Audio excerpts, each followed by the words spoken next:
What's up, Unity? Good morning. Good morning. How are you? I'm so honored to be here. Thank you so much for having me. So let me ask you, how many of you are experiencing a profound shift and change? Shift. I said S-H-I-F-T. How many of you are experiencing profound shift and change in your life right now? It's like, oh my God. Yeah. I have to step out of the familiar into the unfamiliar. And the universe is calling you, pushing you, pulling you to grow beyond your comfort zone. And even though you know that it's going to be okay, we still get a little scared. Maybe it won't be okay this time, or what am I going to do, or all of those feelings. And so I want you to just think about right now where you are being stretched, where you are being called to go deeper than maybe you've ever gone before, where you're being called to trust more than you've ever trusted before. And as you're thinking about those places in your life, I want you to just listen to this song and just take this in. Yes? Yes. Yes. Turn that up just a little, my friend.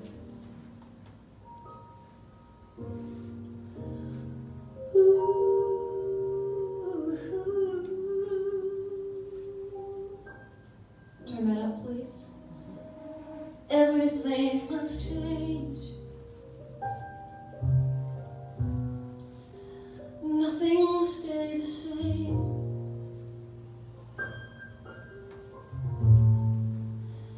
Everyone must change. No one and nothing goes unchanged. The young become the old. Mysteries will unfold, 'cause that's the way of time. No one and nothing goes unchanged. There are not many things in life you can be sure of, except rain comes from the clouds, sun lights up the sky, hummingbirds do fly, winter turns to spring.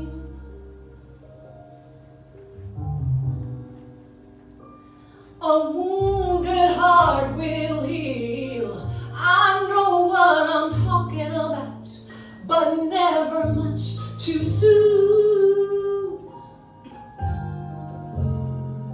No one and nothing goes unchanged. The young become the old.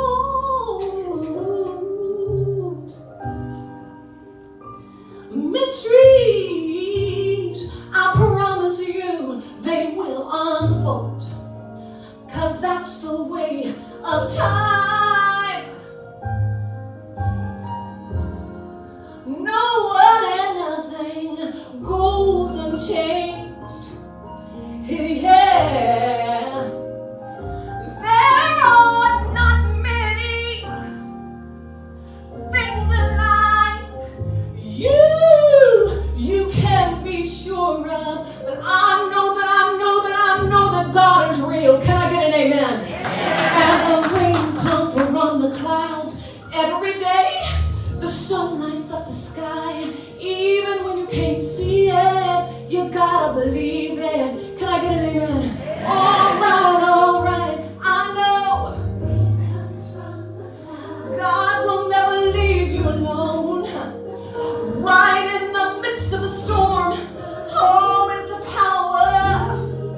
Hummingbirds do fly. She'll never leave you. She'll walk you through. She'll love you. the room, yes you will. Hummingbirds.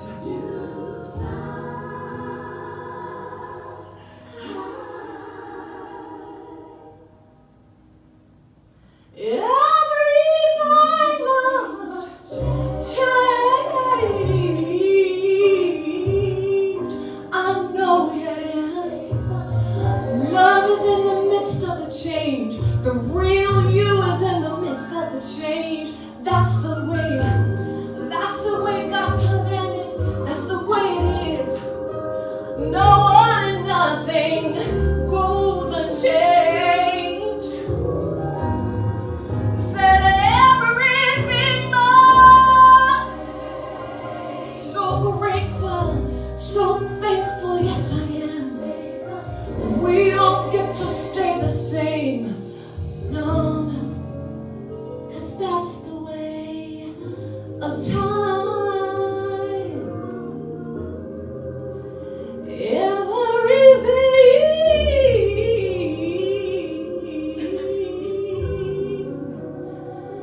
Everything must change.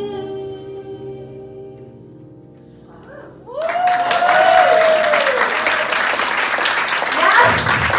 You ready to change? You ready to grow? You ready to go deeper?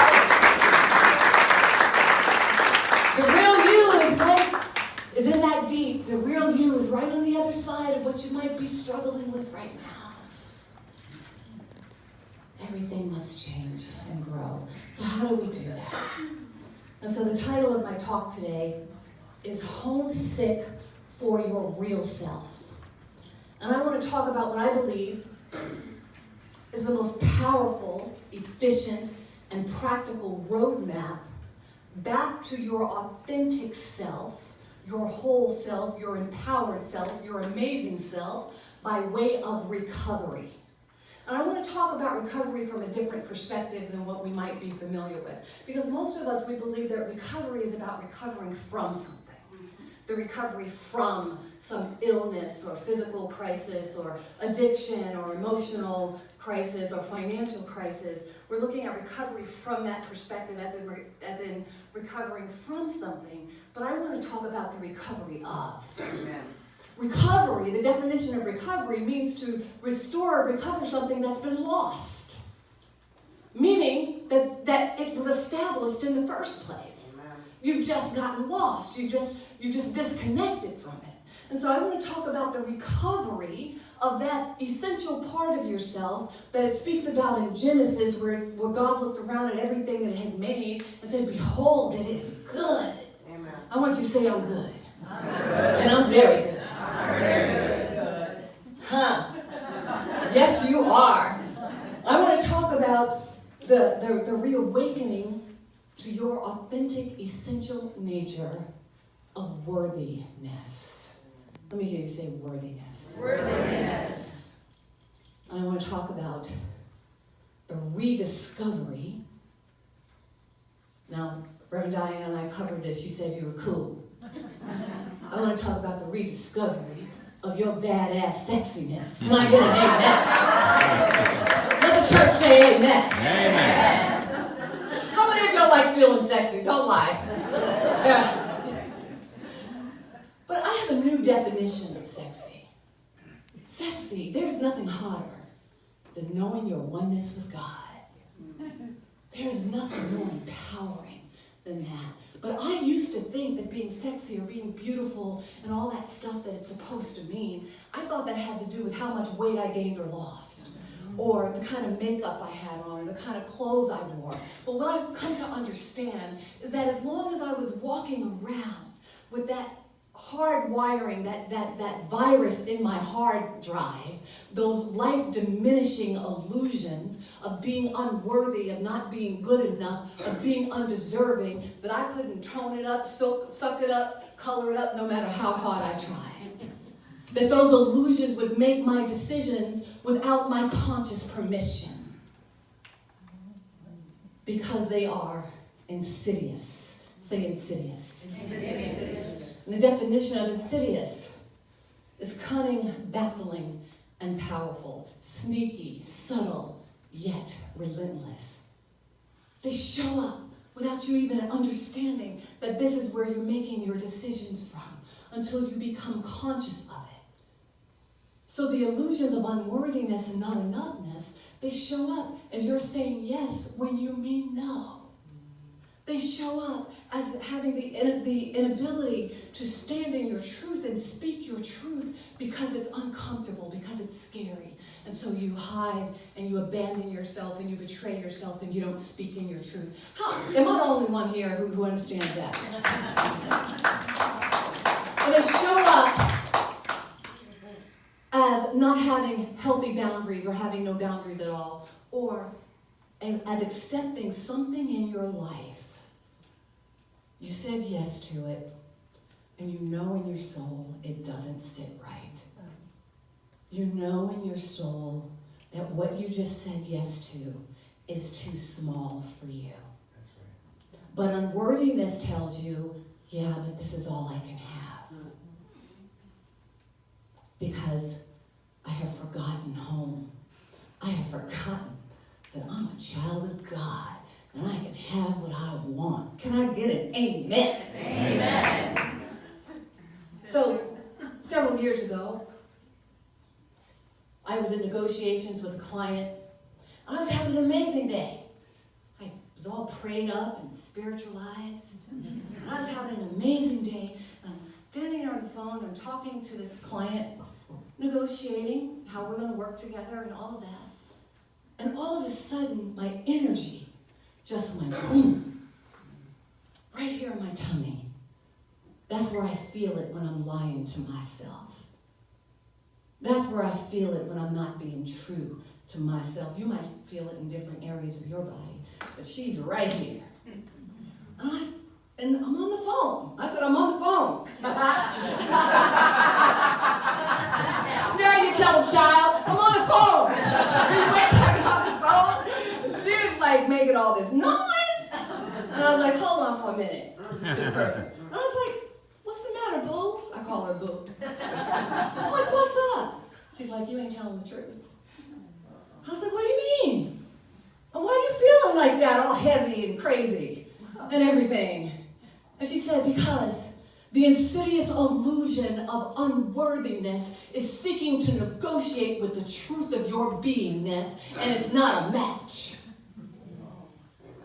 When the truth of your being, when the illusions of unworthiness, your egoic self, that where you don't feel safe, you don't feel worthy, you don't feel enough, it's seeking to negotiate with the truth of your beingness, and because your soul will have its way, it's not a match, it's not comfortable, and it will get your attention. Can I get an amen? Amen. And I said, whoa, well, thanks for letting me know. And I can't make decisions from that place anymore. It hurt me. I was like, wow, I can't believe I'm still doing that. And I made up my mind in that moment. I said, I can't make my decisions from that place anymore. See, I can't do it anymore. I'm not doing that. I ain't doing it. He said, I ain't doing it no more. So I can't make my decisions from that place anymore. So then the insidious nature of unworthiness was like, okay, I couldn't get her that way. So this is how we'll do it. So then I was like, how dare they make me an offer like that? Don't they know who I am? I'm Ester Nicholson. And she was like, oh, you tripping now. Like, she just went all crazy, right? I'm like, what? Well, that was okay, right? She's like, no, because check this out. Unworthiness will mask itself as self-righteousness and arrogance, just like it masks itself as shrinking and being small. It's the same energy, just a different location. And I said, and it was still painful. I said, I can't make my decision from that place anymore either. And that's why Scripture says, beloved, my thoughts are higher than your thoughts, and my ways are higher than your ways. Get out of my way. And so I went into my inner sanctuary, my inner closet, and I did my work. I did my soul recovery work that I want to teach you about this weekend. And I came out of that, I call it my come to Jesus meeting. I had to release the illusions. I had to surrender. I had to turn my will and my life over to the care of God. I had to look at those places that were blocking me from this connection. And by the time I came out of that inner sanctuary, that inner closet, that come to Jesus meeting, I made the decision to leave the deal on the table. Say, leave the deal on the table. Leave the deal on the table. I made the decision that if I could not come from a place of confidence and empowerment and for the highest good for all concerned, I was going to walk away and leave the deal on the table. Because here's what I understood. When you're willing to walk away with nothing, say, walk away with nothing. Walk away with nothing. When you're willing to walk away with nothing in the name of your self-value, in the name of your self-worth, in the name of your God self, your goddess self, your God self, your enoughness. When you're willing to walk away, the seeming nothingness will be filled with the inexhaustible, lavish abundance of something that is beyond your wildest imagination, but you gotta get on up out the way. Amen. You got to be willing to leave the deal on the table. Because the universe within you is saying to you, you don't have to accept that. But if you want to, I'll let you. I love you enough. I just am. I got eternity. I got all day. We can do this for as long as you want to. I just love you. I just love you. I'm just love. Right? But we get to a place where we can get sick and tired of being sick and tired of our own stuff. Are you just sick and tired of your own stuff? When do you just get sick and tired of your own stuff? Where the pain pushes, as Michael Beckwith says, the pain pushes until the vision pulls. The pain pushes you into a higher frequency, and then you get a vision that is pulling you toward it. But first, you gotta get out of the way. And so that is why this talk is so important to me. Can you tell I'm a little passionate? Right?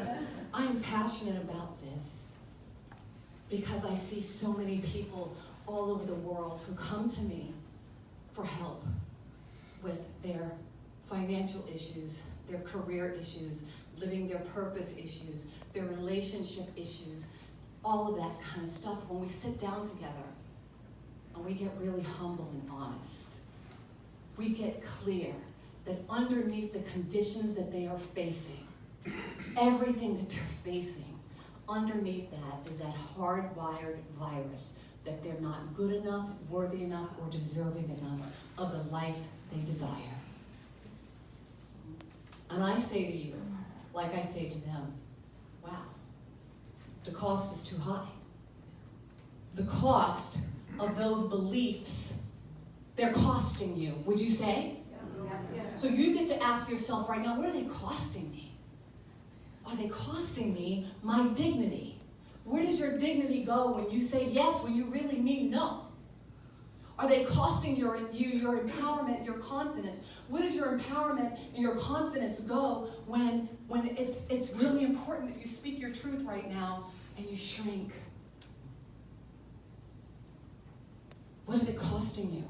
Is it costing you your health, your sleep, your peace of mind? Because here's what I tell people. If you don't deal with your stuff is going to deal with you. Mm-hmm.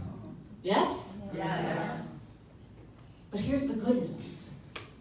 When you reconnect, when you come from this low vibration in consciousness to this vibration, oneness, wholeness, I am that I am. When you come home to the truth of your beingness, you don't even have to work on or heal unworthiness, undeservingness, and not enoughness, because in your God self, it doesn't even exist. Can I get an amen? Amen. Say it ain't real. Amen. It's a lie. It's a lie. It's just an illusion. Just an illusion. And I bought it. I bought it. I'm selling it back. I'm selling it back. It's not mine. It's not mine. Because here's the thing, when you return to your true self, your authentic self, here's who you really are. You are empowered. Say empowered. I am Confident. confident, Clear. clear, Soaring. soaring, Filled. filled, More than enough. more than enough. You walk towards your purpose and your heart's desires without hesitancy, because when you're home, you know that you're safe. Can I get an amen to just feeling safe? Amen. feeling safe is underrated. Amen. Because when you feel safe, you can do anything. When you feel safe, you're even safe enough to make a mistake. It's like, I made a mistake. like, it's just cool. I made a huge mistake a couple of months ago, and it turned out to be such a graceful mistake. It's like, I caught God right in the midst of this mistake that to my ego mind could have been catastrophic, but it turned out to be like this wonderful, graceful mistake where it turned out to be a win for all concerned. God's like, if you come home, I'll even straighten out your mistakes before there's any effect. You feel what I'm saying? So you get this feeling of safety, this empowerment, this confidence, this clarity, this peace, not because of how much weight you've gained or lost or what's going on in your life, but because you have returned home. And that is the nature of home. God, your higher self. It doesn't give you recovery. It doesn't heal you. Say, God can't heal me. God can't heal me. God can't heal me. God can't. It has nothing to give you because it has nothing to take away. It just is, waiting for you to come home and align with it. And the most powerful, precise way that I've been practicing for 33 years, it's taken 33 years to put this work together because I had to find a way to heal my stuff, man. I was so tired of being racked with anxiety every single day. How many of you can imagine that? I was so sick and tired of doubting myself and second-guessing myself, and this little girl just like all over the place.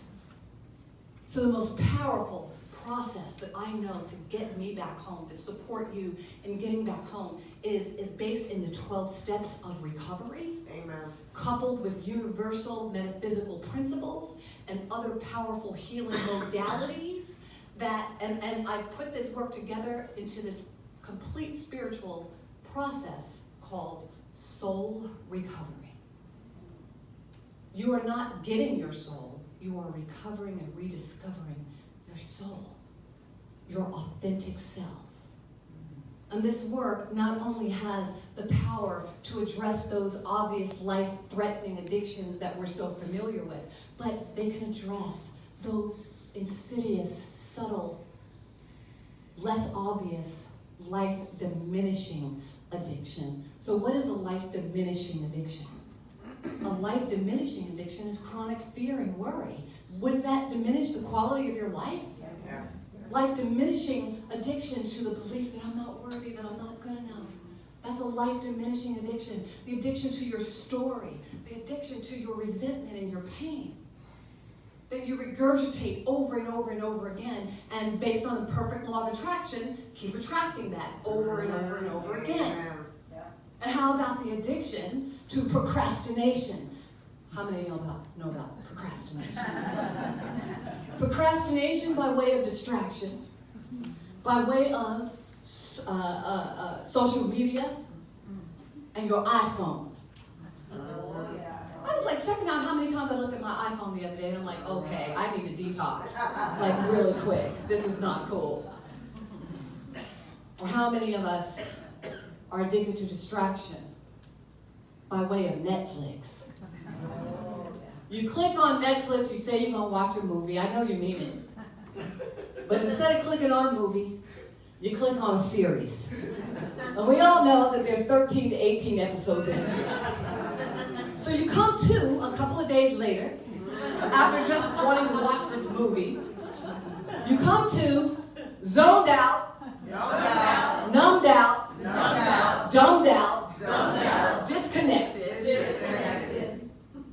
And then you're like, oh my God, it's been days and I haven't focused on anything.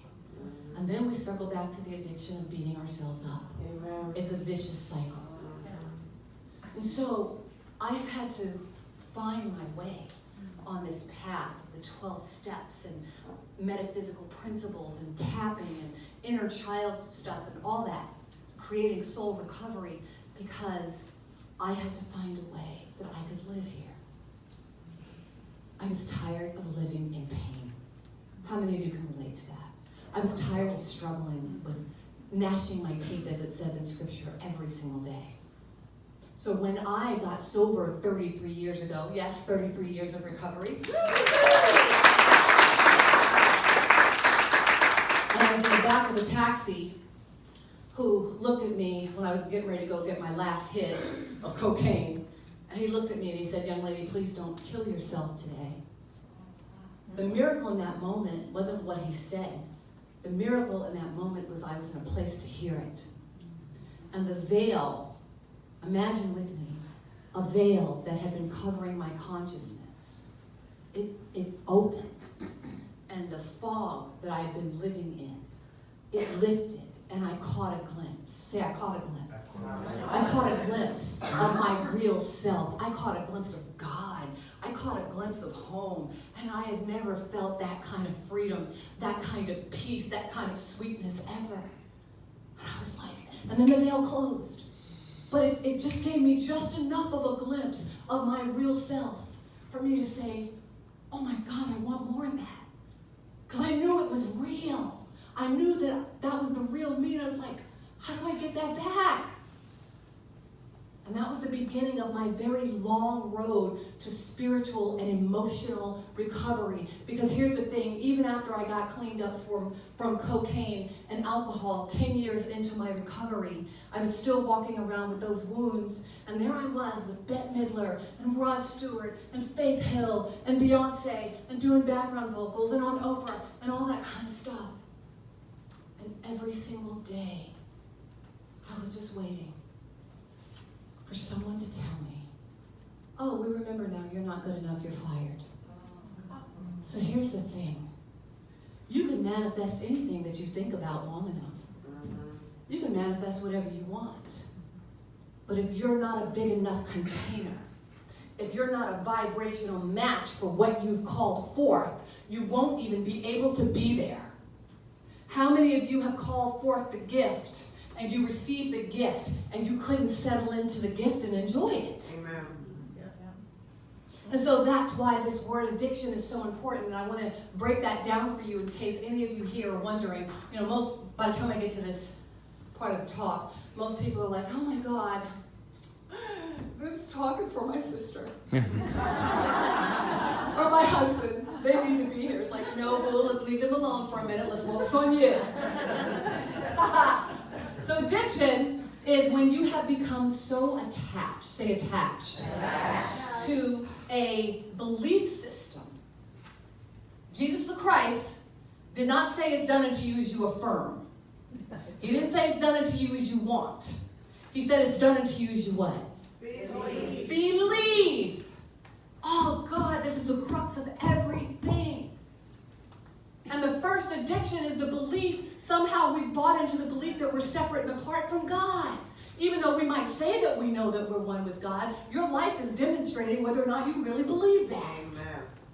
Yes? Yes. Okay, so addiction is when you are so attached to a belief system, a thought pattern, and a behavior pattern that you become run by it and enslaved by it, even without your conscious permission.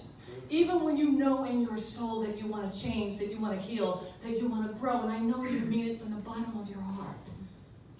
But you're so in the way that you can't make the connection to that which can heal you. Yes? Yes. So that's what addiction is. And so I want you to look at those areas in your life. That habit, that pattern of thought, those patterns of belief, that even though you know they're not true, you can't seem to stop. And this is from a place of such self-love and self-compassion and humility that you can say, you know what? I just said it the other day. My mind was going all over the place, and I'd done my work, and she was still kind of going. I just finally did the first step of recovery. So here's the first step of healing that. It was like, I admit that I'm powerless over my thinking right now, God. I can't control my thinking right now. See, I can't control my thinking right now.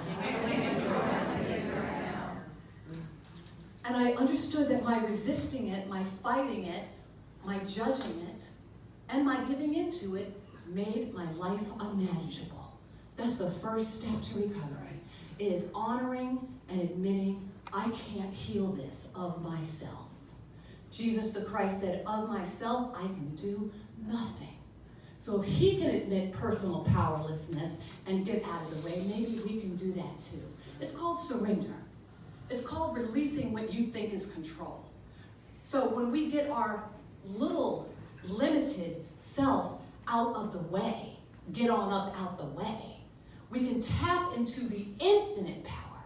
So there's a difference between your limited egoic power that keeps trying to run your life and who's pushing and pushing and pushing and trying to make it happen and just thinking your way into a coma. Have you ever just thought your way into a coma? Right?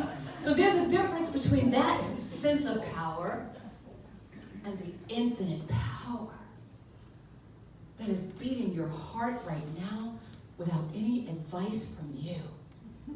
It just is.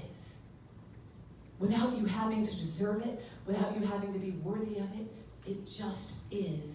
And it is individualized as you. But we've got to be humble enough and loving enough to ourselves and compassionate enough to ourselves to say, I can't do it. Just look at that thing and say, I can't do it. I can't figure it out. I don't have to figure it out. It ain't mine to figure out. It ain't mine to do. Thank you, God. That's the first step on the roadmap. That's the first step of recovery, which then opens us up to the second step of recovery. Now we can come to believe. Now there's an opening where we can tap into this power. We can come to believe that there's a power greater than our fear, our anxiety, our patterns, our will, our everything. Yet it is us that can restore us home, that can restore us to sanity. I like to say, you may have been born into dysfunction, but you were created out of greatness. Can I get an amen? And so so it can restore you back to your greatness. And in the third step, it gets to do this by you making a decision. Say, make a decision. Make a decision. Say, make a decision.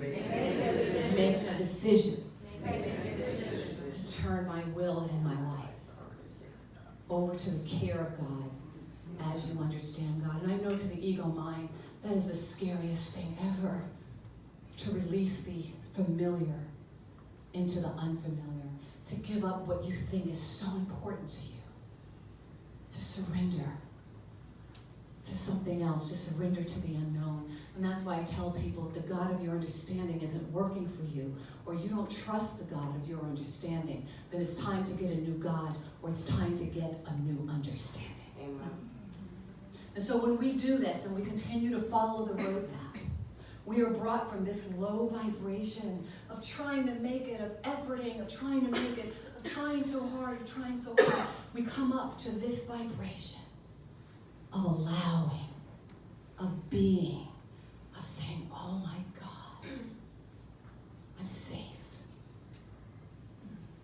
I'm clear, I'm home, I'm all right. You come up to this vibration of you're not the one doing the affirmation now, you're not the one doing the praying now. It is the presence and power within you that is declaring itself as you, and everything within you lines up so that when the demonstration happens, when the manifestation happens, it's already happened in your consciousness. So you can step right into it boldly and with certainty, with mastery and dominion. That is who you are. Can I get an amen? Amen. And so I invite you this weekend to make a decision, to come home. If you're tired of being lost, in whatever area that is you're looking at, that's just the divine impulse within you saying, I'm right here. I'm the real you. Come home. And so if there's any way that I can support you one-on-one this weekend, or to talk about the Soul Recovery Program, please just come see me after the service. But in the meantime, I just want you to think about what it's costing you and the price that you've been paying for that insidious belief. And I want you to think about what it really means to be home. Just like Dorothy in The Wizard of Oz. She woke up to the realization that she'd never left home at all. She'd been on a journey in her mind. She'd been on an illusion in her mind that served her waking up to home. But she was like, wow, That never happened at all. She was home safely in her own bed. Right now, you are home and safe in your own beingness. And it's time to wake up and remember and realize that you're home. Because there is absolutely no place like it. Peace and blessings.